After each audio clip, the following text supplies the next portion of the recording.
So Scott Vaughn is from Norway, Maine, and is the leader of the CEB, which is the Center for Ecologically Based Economics. And it's a group that's been doing wonderful work in Norway. I don't know how many of you have been through Norway, but it's evident in many things, including pick your own vegetable planters on the streets, which is really awesome. You can walk by and have a little parsley or a tomato or something like that. Anyway, it's really awesome. I'm happy to introduce Scott Vaughn. Yeah, I think it's better than those things. Okay. Well, thanks everybody for hanging in here. I'm just so happy to be here and so humbled by all the talks we've heard today. So what I'm hoping that I could do maybe is weave together some of the threads that Gus and Amanda and Chloe have just put up on the board, all of whom are my heroes, which just makes me even more excited to be here today. So what I want to talk about is how we move towards an ecology-based economy.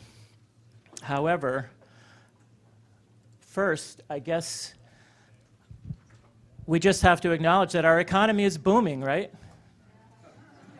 Economic growth is strong, right? Or so we are led to believe.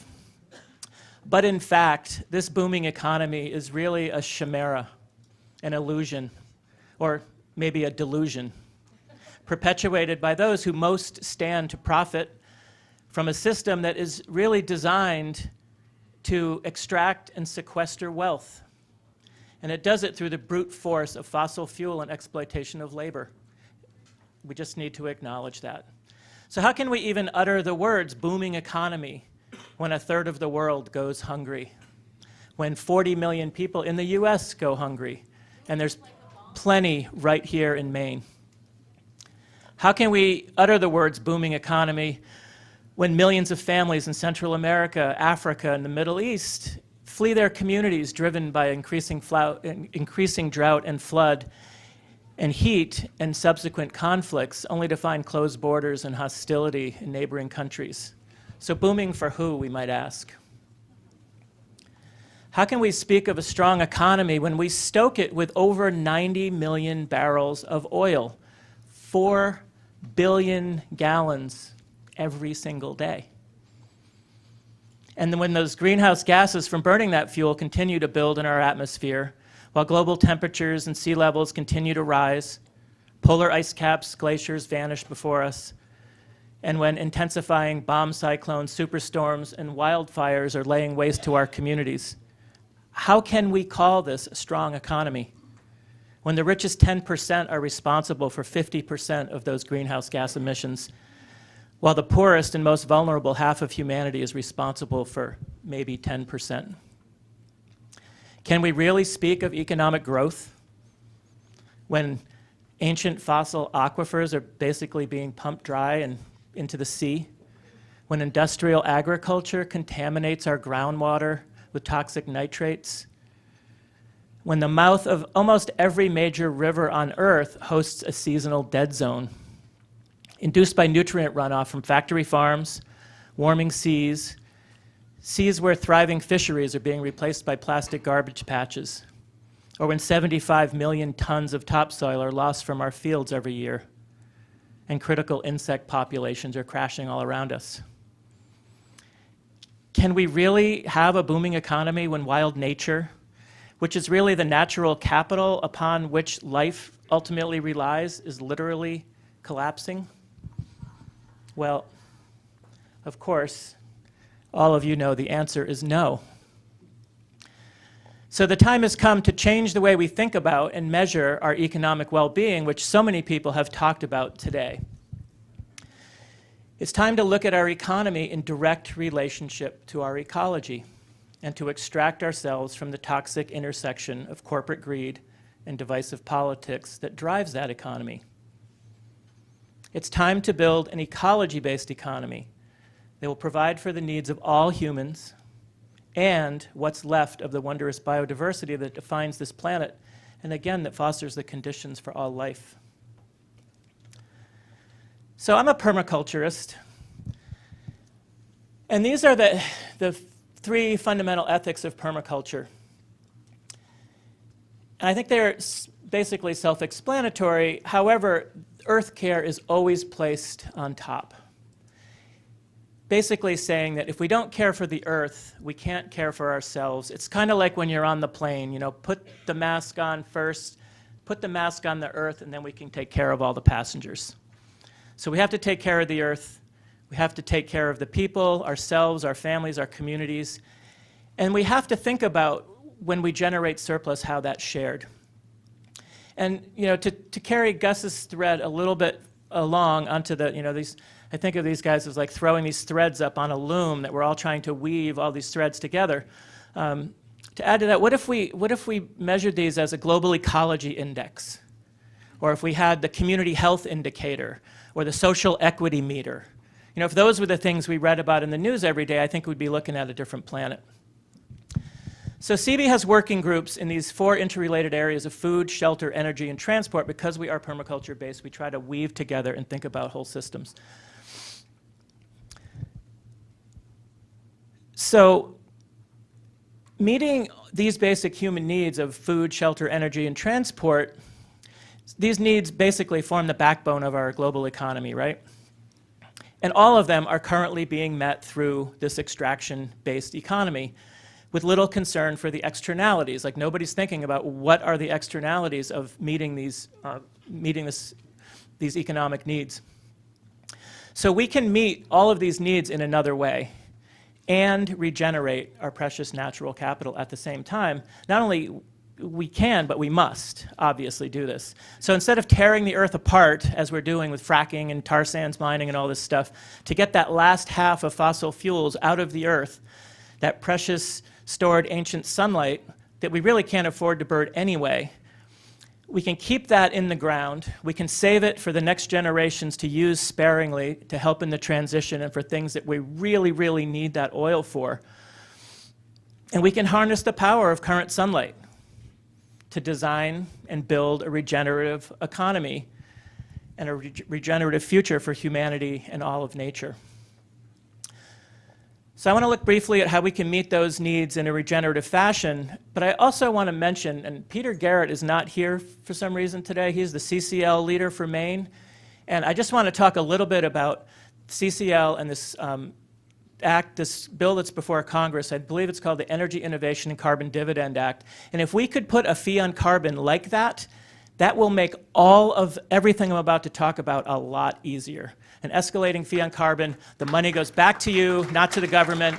And if you don't know about it, look it up. It's, CCL is a force to be reckoned with, and hopefully they'll get this thing through. So first, I'm just going to talk, and this is stuff I'm preaching to a choir here, and these are like reminders. I'm going to remind you guys of what we need to be thinking about as we move forward here. First of all, we need community-wide access to healthy food, right? Food should be a human right. We need to research and develop and foster these regenerative organic practices, and we need to do it bioregion by bioregion. Everywhere we look, we should be designing and building systems that farmers, because we can't put this on farmers, we have to do this work to build these systems so farmers can learn from, and we have to start throwing our taxpayer money at agribusiness for subsidies.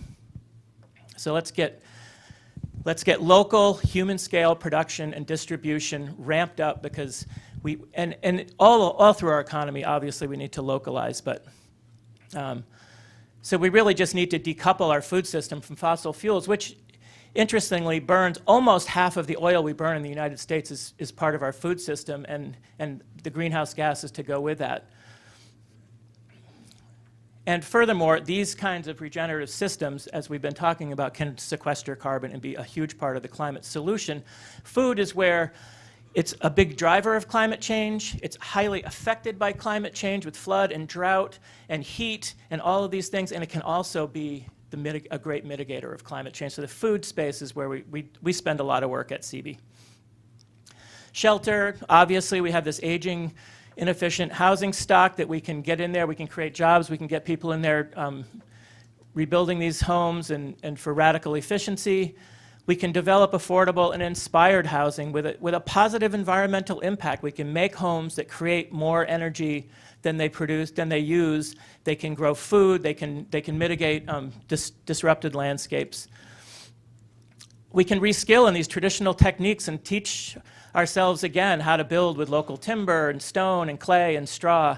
So we're using our own resources. And I think it's just more fun and efficient to work shoulder to shoulder on these projects, and it's certainly more cost effective if we can live in community and share infrastructure like wells and windmills and solar farms and tools and equipment, stuff like that.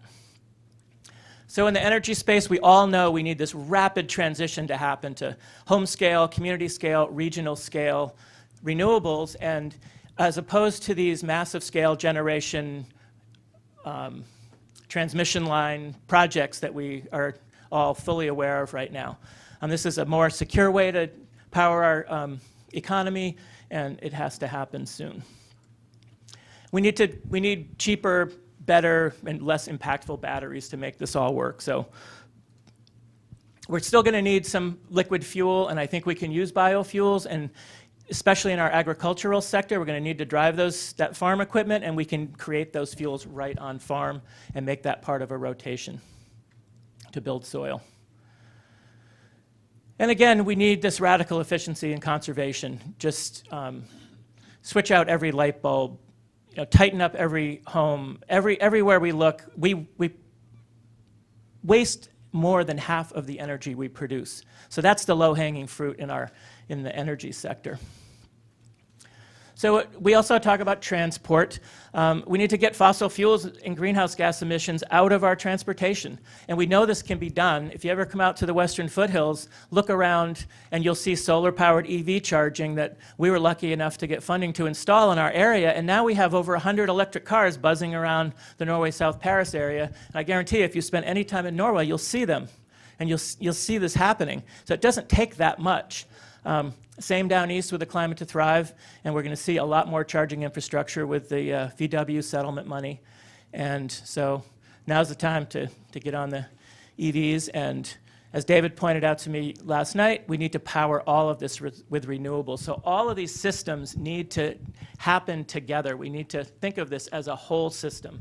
We do divide it up into these things. We need to walk and bike, and we need to get cargo bikes moving stuff around our towns. And picking up trash, if anybody's ever been to Northampton, they pick up all their trash with bicycles in the town. And we don't need garbage trucks on our back little streets in our town. We can put some folks together doing that work. We need public transportation. It's just insane that you can't get from town to town in Western Maine without a car. Or in some cases, being kind of a crazy cyclist that you've got to ride 20 miles on a road with no shoulder. And we also need to look at this rail thing, and we work with the Sierra Club on that rail coalition. They come and present at CB once in a while. And again, I spoke about the EV and bike infrastructure. Of course, if we build it, they will come. We actually put 110 outlets on all of our EV charging stations so people can plug in bikes or funky cars that don't charge on normal charging. And let's ride together. Whether we're in a car or whether we're riding together on our bikes, to do that is a lot safer, and it's actually more efficient if you can get kind of organized. And it's a good time to be plotting this revolution that we're trying to undertake here.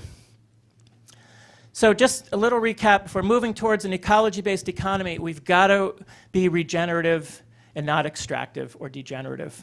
So everything, every enterprise, everything we build, everything we do, does it regenerate? Does it regenerate our community? Does it regenerate our soils, our ecosystem? Or does it denigrate? And then make that a deciding point. Let's be community-based. Let's look at lateral organizations. Let's network as opposed to these top-down structures. And let's account for the externalities in our systems. Like I said, whole systems. And let's drive this entire economy with sunlight. Whether it's building biomass, whether it's growing things or trees, plants that can build soil, or whether we're actually just collecting energy through wind and solar, but it has to be a sunlight-driven economy. So to accelerate this transition to an ecology-based economy, we need to build networks. That's a network. One of our greatest teachers in this regard are the mycorrhizal fungi, which is what you're looking at. So these organisms are amazing. They're some of the largest organisms on Earth, and they connect the forest ecosystem in the same way the internet connects all of us, right? They talk between the trees, and they teach us that life is interdependent, right? That we survive not through competition, not through survival of the fittest, but through cooperation. So if, as the permaculture movement points out, we need to design our systems after natural systems, then we need to design systems that emulate, they need to emulate these systems.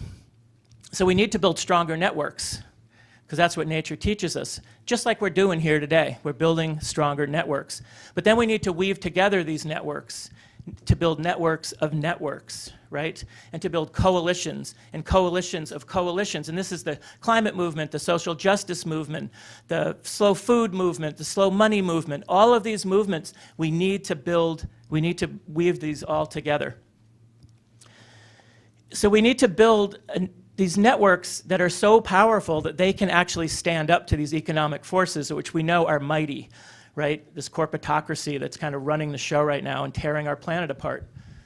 We need to weave this fabric of strength and resiliency that can support human dignity and all of life. A network of networks that can literally weave itself into the fabric of nature. Okay? So, yes, let's grow gardens and food forests everywhere, install solar and wind as fast as we can. And yes, let's build eco-villages, let's walk, let's ride, let's demand public transportation, but most importantly, let's do it together. Let's look our neighbors all in the eye and find common ground.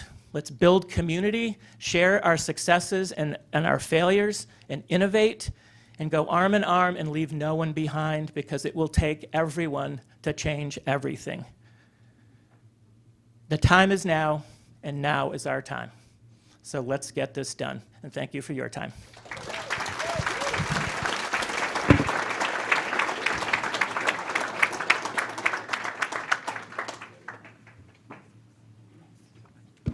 Thanks so much, Scott. Are moving right along. I want to introduce Ellen Griswold, who is a soil and policy and analyst for Maine Farmland Trust. And she comes from Belfast, obviously, because Maine Farmland Trust is based here. Let me welcome Ellen Griswold. Great. Thank you.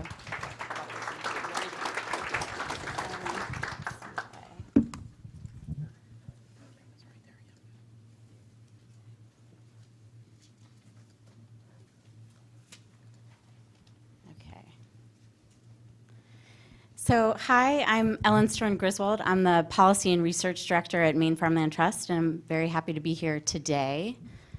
Hopefully this will, okay, great. So for those of you who are not familiar with Maine Farmland Trust, we are a statewide member-powered organization, and we work to protect farmland, support farmers, and advance the future of farming. We have 4 main program areas: farmland protection, farmland access, helping farmers get on the land, farm viability, helping farmers become and remain economically viable, and public outreach and policy. So why do we do this work? We believe that agriculture plays a really critical role in the health of our environment, our economy, and our food system. We also know that maintaining farmland in Maine is a critical component to ensuring that we can grow our local and regional food system. But we also know that there are some significant challenges ahead. An analysis that was done by American Farmland Trust and Land for Good a couple of years ago found that over the next decade, over 400,000 acres of farmland in Maine will change hands. And so this signals to us that during this period of transition, it's really important that farmers have the support services that they need so that we make sure that this land stays in agricultural production and that we're growing our local food economy. About a month ago, the 2017 agriculture census came out. It's an analysis of agriculture data that comes out about every 5 years. And it had some pretty alarming statistics as they relate to farmland loss and the loss of farms. Just to provide a few examples, between the 2012 census and the 2017 census, Maine lost over 146,000 acres of farmland, which is about 10% of the farmland in Maine. We also lost 573 farms. We know that this is an indicator that Maine farms are struggling. And there were other indicators of that in the census as well. The average net income per farm decreased in those 5 years by about 15.8%, and average net income for producers decreased by 15.3%. But it was not all gloom and doom. There were a few bright spots. The value of food sold directly to consumers increased by almost 53% during those 5 years. And total organic product sales increased by almost 65%. So we know that local food and organic food are two sectors of the Maine agricultural economy that are growing, but we want to make sure that we see that growth in all segments of Maine's agricultural economy. So today I want to talk a little bit about the work that Maine Farmland Trust does with respect to natural climate solutions, which some of the prior speakers mentioned. Both farmland protection and a category we call healthy soils practices are part of natural climate solutions, and those are the two types that I'm going to focus on today. So obviously, Maine Farmland Trust does a lot with respect to farmland protection. That's one of the primary programmatic areas for the organization. But we have also started to organize a study with the Mitchell Center at the University of Maine, the Maine Climate Table, as well as American Farmland Trust and Wolf's Neck Center for Agriculture and the Environment. And I'm going to get into the details of what that study is going to look at. But first, I just wanted to take a minute to talk about what are natural climate solutions. And some of the speakers, again, touched upon this before. But just to give you a definition, they are conservation, restoration, and improved land management practices on both natural and agricultural lands that help to increase carbon storage or sequestration and avoid greenhouse gas emissions. So farmland protection is part of the category of natural climate solutions because studies have shown that for the emissions associated with an acre of farmland are much fewer than the emissions associated with an acre of developed land. And so as we work to protect farmland in Maine and make sure that it stays in agricultural production and doesn't go into development, we are then avoiding future emissions by doing so.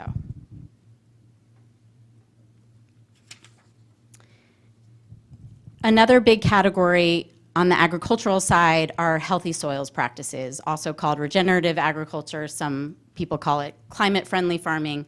They have many terms. But basically, they are agricultural practices that help to address climate change by increasing the soil organic matter. And so I'm, again, a policy person. I'm not a soil scientist. But my understanding is that soil organic matter is basically the energy-rich portion of the soil that's made up of plant and animal residue and the tissues of dead and living microorganisms. And given that a main component of soil organic matter is carbon, the more organic matter you have in the soil, the more carbon that can be stored within that system.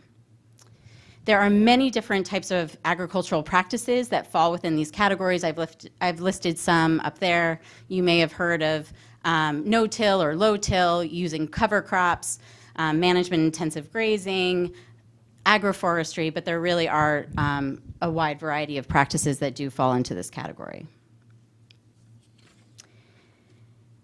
So efforts to address climate change have historically focused on the energy and transportation sectors.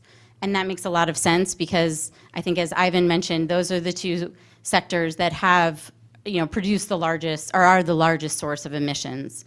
And so, but in recent years, there's been an increased focus on natural climate solutions. And again, not to supplant the work that's going on with the energy and transportation sectors, which is so crucial, but really as a way of starting the discussion of what role can agriculture play as part of the strategy to address climate change.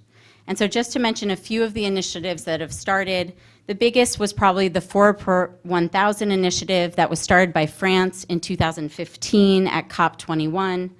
And it's focused on growing the amount of carbon stored in the soil by 4%, the amount stored in the soil internationally by 4% a year, which they believe would halt the increase in the concentration of CO2 in the atmosphere related to human activities. I'm sure you all are also familiar with the IPCC report that came out last year. And one thing that report made clear was that in order to keep global climate change to 1.5 degrees Celsius, we need to not only avoid or reduce future emissions, but we also need to remove some of the previously emitted carbon dioxide from the atmosphere. And so natural climate solutions may be a way of helping with that effort. As a result of the increased focus on natural climate solutions, there's been a 30 by 30 challenge issued, which is basically businesses and researchers and municipal governments and state governments, NGOs and scientists came together to say, let's try and see if we can achieve 30% of the climate solutions needed by 2030 through natural climate solutions. So, there have been research efforts across the country and even internationally that have shown that building soil organic matter through healthy soils practices can have many benefits. These include increased carbon sequestration, climate change resiliency, particularly for our farmers to adapt to the changing climate, increased water quality and quantity and reductions in soil erosion, and increased farmer profitability, which is usually discussed in terms of increases in yield and increases in profits per acre. So although there have been many positive research findings, those findings have not been specific to Maine or to the Northeast. And so the group of organizations I was talking about before, we came together and we said, as more and more states start thinking about policies and programs to incentivize farmers and others adopting these natural climate solutions, we really need an assessment of all of the potential benefits of wide-scale adoption of these natural climate solutions. And we really hope in putting this study together that this can be a foundational document that's used to support state-level and regional efforts to establish programs that help farmers adopt some of these practices and help with expanded efforts for farmland protection. So what does this research actually look like? Phase 1 of the research will focus on Maine because of the timeline for action on climate change within the state.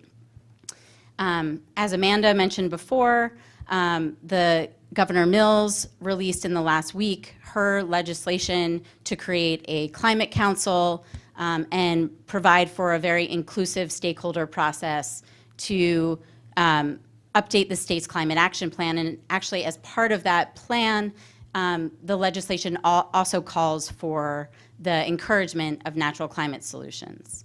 I think regardless of which sort of climate legislation moves forward, though, I think that this could be an important, that stakeholder process will be an important component of any of those pieces of legislation.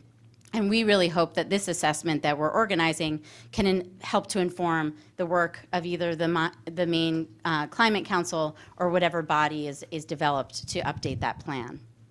And then phase 2 of the research will basically expand to cover the rest of the Northeast, again, looking at the costs and benefits associated with natural climate solutions, but really building on the work that's already being done in those states by other organizations and research institutions. Next, the study will really look at what are current practices that are being used and analyze those current practices in terms of the level of achievement for soil health. And this will allow us to sort of take stock of what's already being done and also help to identify what could be adopted on a broader scale. Next, the researchers would synthesize scientific literature and on-farm research results to identify what are the priority agricultural practices for each state, again, starting with Maine. Essentially, what are the practices that have the most potential for these climate benefits and co-benefits?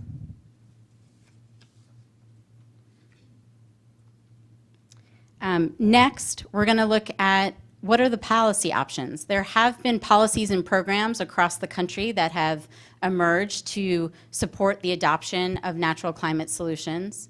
But this part of the analysis would basically compare and contrast those different policy and program options and look at what's working, what's not working, and why.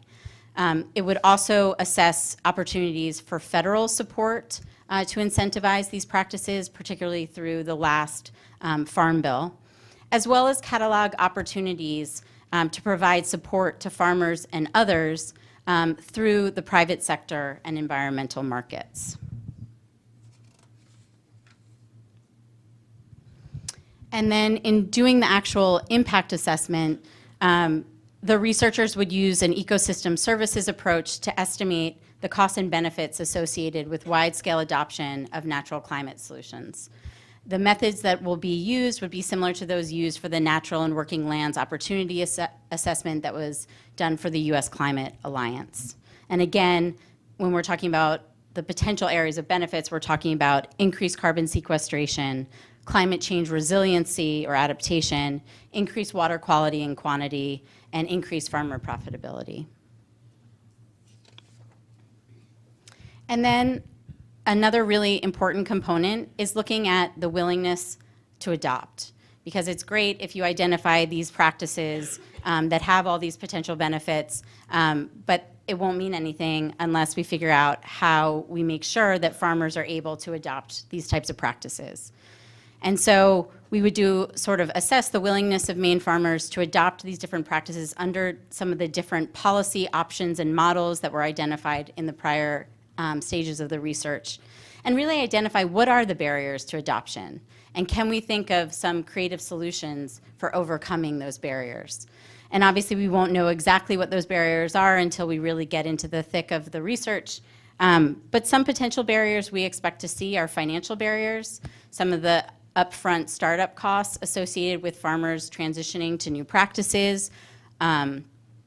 We also, insufficient technical assistance. You know, a lot of times farmers really need support services when they're trying out new practices to be able to troubleshoot issues that arise, a lack of knowledge or awareness of these types of opportunities, as well as some constraints on farmers. We're thinking in particular about rented land scenarios where farmers just may not have the freedom to farm in whatever way that they want to. But really then coming up, not only identifying the barriers, but really trying to brainstorm what are some creative ways or options for overcoming those barriers. And so I don't think I'm answering questions now, but I'm happy to answer any questions that you may have during the agriculture and climate change session that's coming up, where we'll dig deeper into this with Jim Gerritsen and Jesse Watson, who are doing a lot of work in this area. So thank you.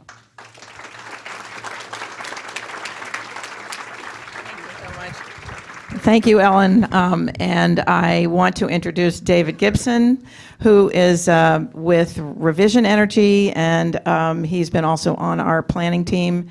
And I think your program is right there. Let me introduce David Gibson.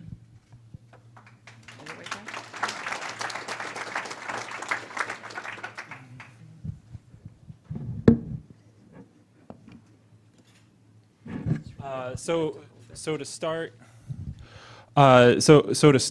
I have two things before I actually start my presentation, which hopefully doesn't put us too far behind schedule. First, could everyone stand up for a minute? Can you all stretch up towards the sunshine? Now can you reach down towards the healthy soil? Now maybe stretch to the west where the wind is coming from, and then down east where we'll sail on the winds. And if there's any other stretches that you'd like to do for a minute, feel free to take a minute to do that. I know we've been sitting for a while, and for me, all the calories from lunch have definitely set in, so.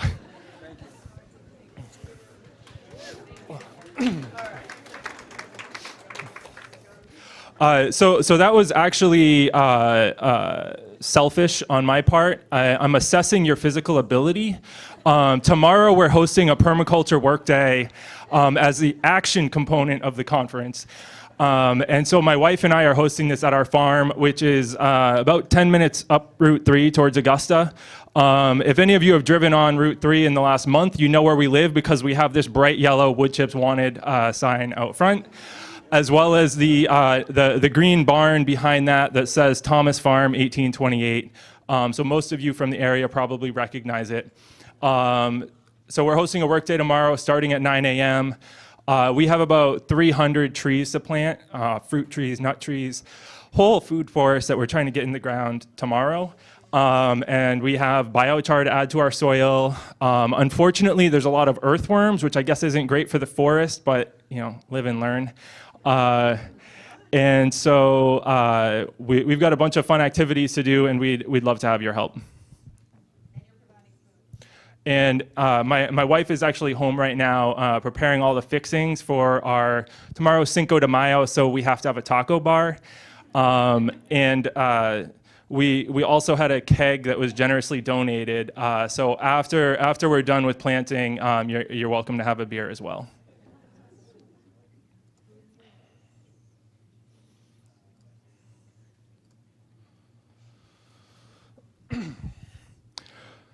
Thank you all for coming today. I'm excited to see so many happy, smiling faces in the room. We have had fantastic presentations so far today, and hopefully I can uphold that high bar. My name is David Gibson. I'm a certified energy manager, a lead accredited professional for building design and construction, and I work for Revision Energy designing solar and heat pump systems. And I should mention that I'm a co-owner of Revision Energy. We are one of the locally owned, employee-owned businesses, which you should try to support as many of those as you can in all aspects of your life. So what's the problem? Clearly, you all recognize that climate change is real and that it's going to cause some turmoil in the future and has already been causing turmoil for several decades. So I'm not going to talk about that. I'm going to talk about the economic impacts. Every year, Mainers spend $4 billion on the fossil fuels that we import from out of state. And we don't have any oil wells, any gas wells, or any of that. So we know that every dollar spent on fossil fuels is a dollar leaving our local economy. In my lifetime, this has added up to between 2 and 3 times our gross state product. So that's like 2 or 3 years of all the productivity of everyone in the state of Maine leaving our state economy within my lifetime, which is probably more for some of you. I may be one of the younger people in the crowd, certainly not the youngest. The average Maine family spends around $3,500 per year on heating and electricity for their home, excluding their transportation. This disproportionately affects low-income families. $3,500 is a much higher percentage of a $10,000 or $20,000 income than it is a percentage of a $100,000 or $200,000 income. So the less you're making, the more of your income is going to pay for fossil fuels. And on top of that, you're generally less able to afford the efficiency and the clean energy solutions that can get you out from under that burden. So this is our new house. We bought it a year and a half ago, and it was built in 1828. In the next 5 minutes, actually I might be down to 3 now, I'm going to show you how we transitioned it to net zero energy. And so I'm going to move pretty quickly for this part so that I can move on to next steps for how we can create solutions statewide. Feel free to approach me later today if you have questions, or if you attend our permaculture workday tomorrow, I will lead a tour of our house and answer any questions at that time as well. So the first thing we did was we replaced all of our incandescent light bulbs with LEDs. LED lighting uses 85% less energy than incandescent bulbs and can reduce monthly expenses by $20 to $30 for an average home. And Efficiency Maine offers great discounts, at least at the bulk retailers. I'm disappointed that I don't see the same Efficiency Maine discounts at our local hardware stores as I do at Home Depot and Lowe's. But you can buy a box of 4 LED light bulbs for $2 at Home Depot right now. And if you haven't changed all your light bulbs to LEDs, do that tonight. Don't wait until tomorrow, do it tonight. You can afford to be here, so clearly you can afford $30 to replace all the light bulbs in your house. The next step that we did was we installed low-flow shower heads. A low-flow shower head typically uses 1.5 gallons per minute rather than 2.5 gallons per minute, which reduces the amount of water used by 40% and reduces the amount of energy it takes to heat that water by 40%. So an average family will save around 10,000 gallons of hot water every year by switching to a low-flow shower head. It's the single most cost-effective thing you can do. I lived in Reno, Nevada for 8 years, and I said that if I could invest in a low-flow shower head for every family in Reno and get 1 year of the savings, I could retire because I would have been a multimillionaire. So that's how much energy and water can be saved with the simple solution of a low-flow shower head. Our house didn't have a refrigerator when we bought it, and so we bought a highly efficient refrigerator that costs about $4 a month for the electricity. I've seen refrigerators that cost $40 to $50 a month that are so inefficient. So if you have an old refrigerator that's more than 15 to 20 years old, it's highly worth getting a new efficient model at your local appliance store. We volunteered with window dressers and made window dressers for all the windows in our house. This is a highly cost-effective way to improve all the leaky old windows in an 1828 farmhouse. Although ours weren't quite that bad, they've mostly been replaced with double-paned windows by previous owner. So after these simple do-it-yourself measures, the next step is to have an energy audit completed on your house. There are many great local efficiency companies. I know that Elise from Evergreen Home Performance is going to be speaking on our panel later today. If you're more in the Augusta area, the Breathable Home is a fantastic company, and there's many more on the Efficiency Maine website if you're looking for farther afield. And an energy auditor does a lot more than assess the efficiency of your home. They also look at health and safety to make sure that you're not trapping carbon monoxide or other toxins within your home, and making sure that you're not trapping moisture in your home and causing it to rot out and things like that. So it's very important to consult with an energy auditor. And often there are more things that you can do yourself, but get that information, have the energy audit done first. Like I said, some air sealing you can do yourself using caulk or spray foam. It can be messy, but it's very worthwhile. Air leakage can account for half of the energy lost from an older home. Insulation works by slowing the transfer of heat. It's similar to a wool sweater. Wool sweaters are nice and warm, but not on a windy day. If there's a lot of air leakage, a lot of wind passing through your insulation, then it's not going to do anything for you, and so you have to air seal before you insulate. Spray foam is ideal for fieldstone foundations and crawl spaces and things like that. And if you come to the energy panel later, I think Michael Maines is going to tell you why it's terrible and you should avoid it at all costs. But this is the one place where it makes sense to do that, is against fieldstone foundations, where there's essentially no other way to seal and insulate that I'm aware of. Once we sealed and insulated the house, we installed heat pumps. A heat pump provides both heating and cooling. And it's incredible working for Revision how many people are looking for them for the cooling aspect now, which I don't think we would have seen 20 years ago, but it blows me away to see that. The heat pump works by extracting heat from the air around it, and it uses a refrigerant to move that heat into the house. They work down well below zero, and they are highly efficient. And I lost the impact of that. Our cat loves the heat pump too. On cold winter mornings, he would be sitting on top of his cat tower with the wind just blasting him in the face, and he loved the heat from that. Almost as much as he loves lying next to the wood stove.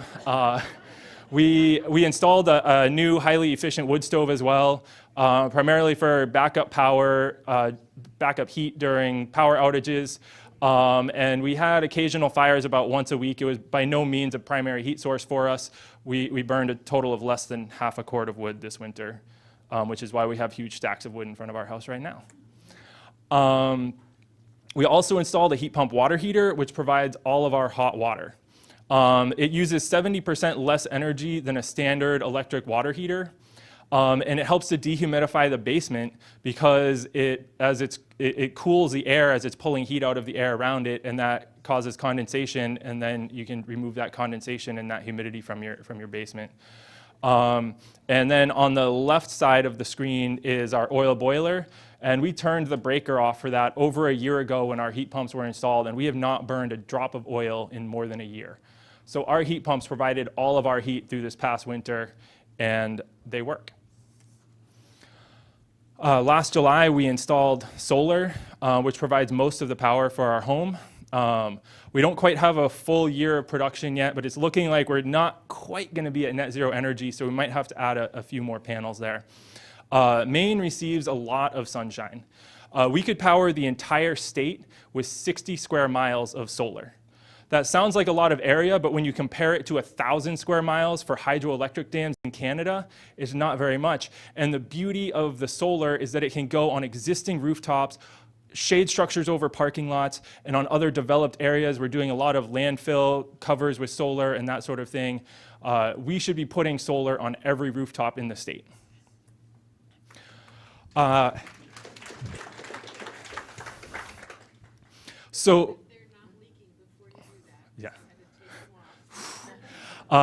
So what's stopping everyone from doing the same thing? I have found two barriers in my career. I have over a decade of experience in efficiency and clean energy. The first is knowledge. People don't know that this is an option. And the second is that they can't afford it. So what will it take for us to reach 100% clean energy statewide by 2030? First, we need education.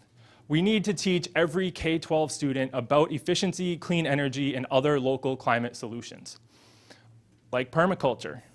I think permaculture should be taught in the schools as well. There's some schools out in Reno that have introduced it, and it's awesome. I spent 5 years working for a nonprofit in Reno where we developed curriculum and lesson plans to teach middle school and high school students about efficiency. The Project Recharge curriculum that we developed is a hands-on program. Students look at how they can reduce energy use at home and at school. There's homework assignments like going home and counting your light bulbs and tallying up how much you spend each month on the energy for your light bulbs. And 6 or 7 years ago, I had students that came back and reported back on that homework assignment saying, my mom was helping me with this. She didn't want me to burn myself on any light bulbs. And when we started adding up how much this was costing us, we went to Walmart last night and bought all LEDs for our whole house. So that's a learning outcome. That is what we're trying to achieve, and that's what students can understand. And that is a lifelong lesson. When you understand that you can live in an efficient house, why would you want to live in an inefficient one? Why would you go back? And so training the next generation has incredible impacts. And many of you may remember how recycling was disseminated. It was through students, and elementary school students coming home and nagging their parents to recycle is very effective. I'm sure that elementary school students coming home and nagging their parents to turn off the lights or turn down the thermostat would be equally effective, and I'm sure many would appreciate the switch on that. The program culminates with the students conducting an energy audit of their school and making recommendations to save energy and money. I want to bring this curriculum to Maine. It was funded by the National Science Foundation. I was successful in writing a $1.2 million grant and left the organization before the funding came through. But they've been very successful with that. But the National Science Foundation requires that all the curriculum be available publicly for all teachers everywhere. And so I'm looking for interested teachers and some funding to be able to host professional development workshops and provide resources for teachers to bring this to schools in Maine. However, we need to transition to 100% clean energy by the time current kindergarten students have graduated from high school. That is our timeline. Students that are in kindergarten right now, we need to be at 100% clean energy before they graduate. So we don't have time to wait for them to be the workforce. We need to train people in the workforce now. I developed a program while I was working for the Nevada Governor's Office of Energy. It was a Clean Energy Corps program. We received an AmeriCorps grant and had AmeriCorps members that were going door to door, installing LED light bulbs, installing low flow shower heads. We trained all of the AmeriCorps members and they were certified as home energy auditors. So they had the training to join the workforce when the program ended. In Maine, we have the oldest population of any state in the country.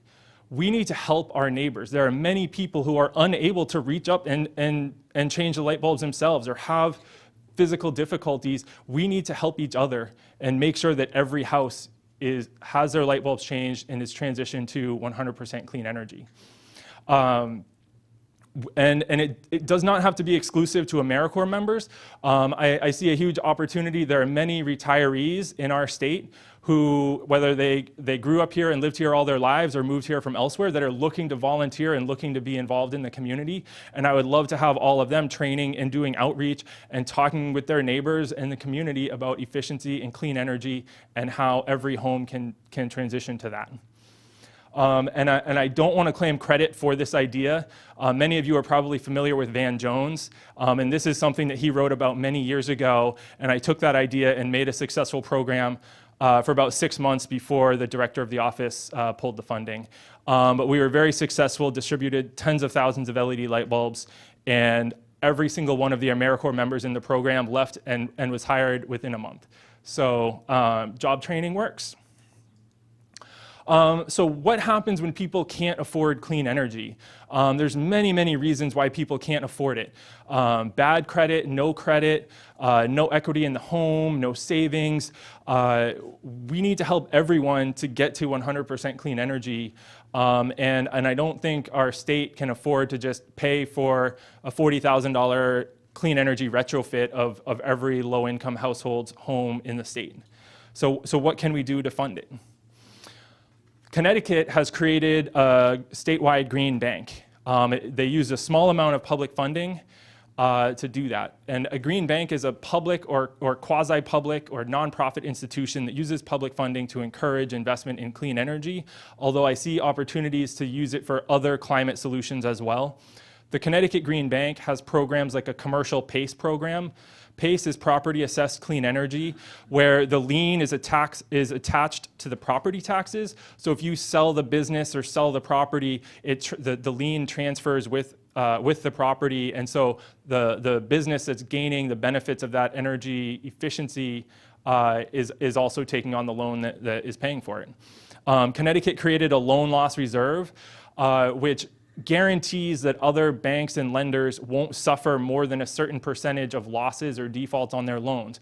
So it reduces the risk and allows for lower interest rates for efficiency and clean energy loans. They offer credit enhancements for people that have poor credit scores. They have programs that eliminate the need for a credit check in order to qualify for an efficiency or clean energy loan.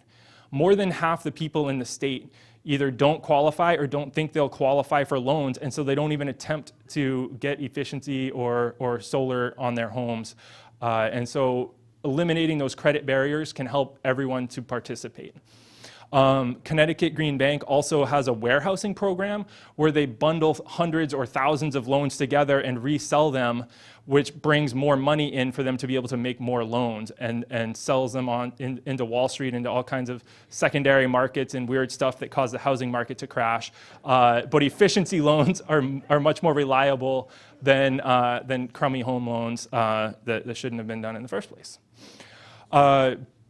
The Connecticut Green Bank has successfully leveraged more than $7 in private capital for every dollar of public funding. It's about crowding in rather than crowding out. They're not trying to push other lenders out of this. They're trying to make it easier for the Bangor Savings Banks and Norway Savings Banks and Harvest Credit Unions to participate in the clean energy marketplace and reduce the risk for them.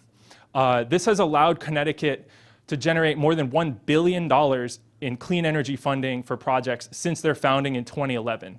Over $1 billion in funding for projects there in less than a decade.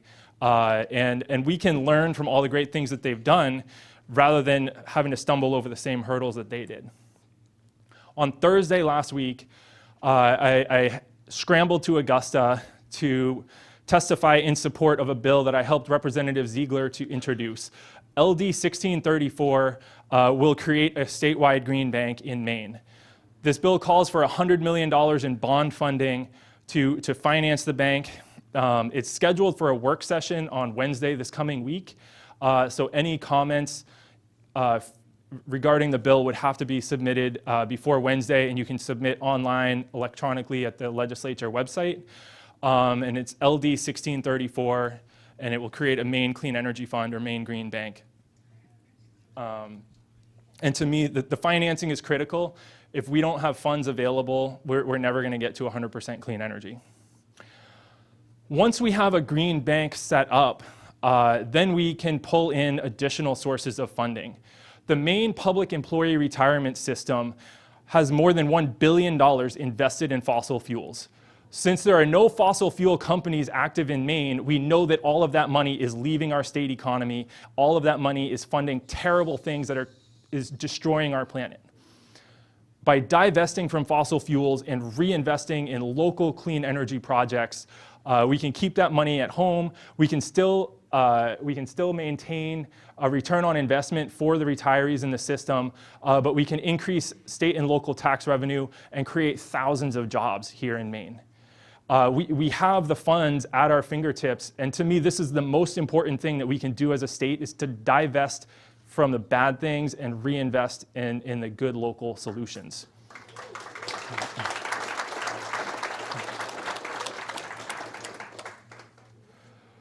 So working together, we can transition Maine to 100% clean energy by 2030.